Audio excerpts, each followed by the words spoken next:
நீ அந்த பொண்ணு கையை பிடிச்சு இழுத்தியா? இல்லண்ணே, அது வந்து அண்ணன் தம்பி உறவெல்லாம் வீட்டு, இது பொது இடம். இங்க கேட்டதுக்கு மட்டும்தான் பதில் சொல்லணும்.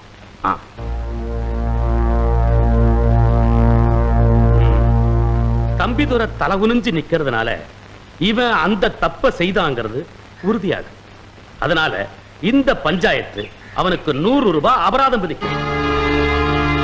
என்ன சரிதானே? என்ன தீர்ப்பு சரிதானே? எதுக்குப்பா இந்த 400 ரூபாய்? நானும் நாளைக்கு 4 பொண்ணுங்க கையை பிடிச்சு இழுக்கிறேன். அதுக்கு தான் முன்கூட்டியே அபராத தொகையை கட்டுறேன். நீதிக்கு பஞ்சமான இந்த இடத்துக்கு பேரா பஞ்சாயத்து? வயசுக்கு வந்த பொண்ண காரணம் இல்லாம கையை பிடிச்சு இழுத்துட்டான். நாளைக்கு அவளை எவையா கட்டிக்கிறவான்? நீங்க பாட்டு தலையாட்டிட்டீங்க. நான் ஊருக்குள்ள தலை நிமிர்ந்து நடக்க வேண்டாம்? என் தங்கச்சி உங்க வீட்டு மருமகளை ஏத்துக்க மாட்டேங்கிறீங்க. நாளைக்கு அவளை எவையா கட்டிக்கிறவான்? அதை இந்த பஞ்சாயத்து யாராவது கேட்டீங்களா?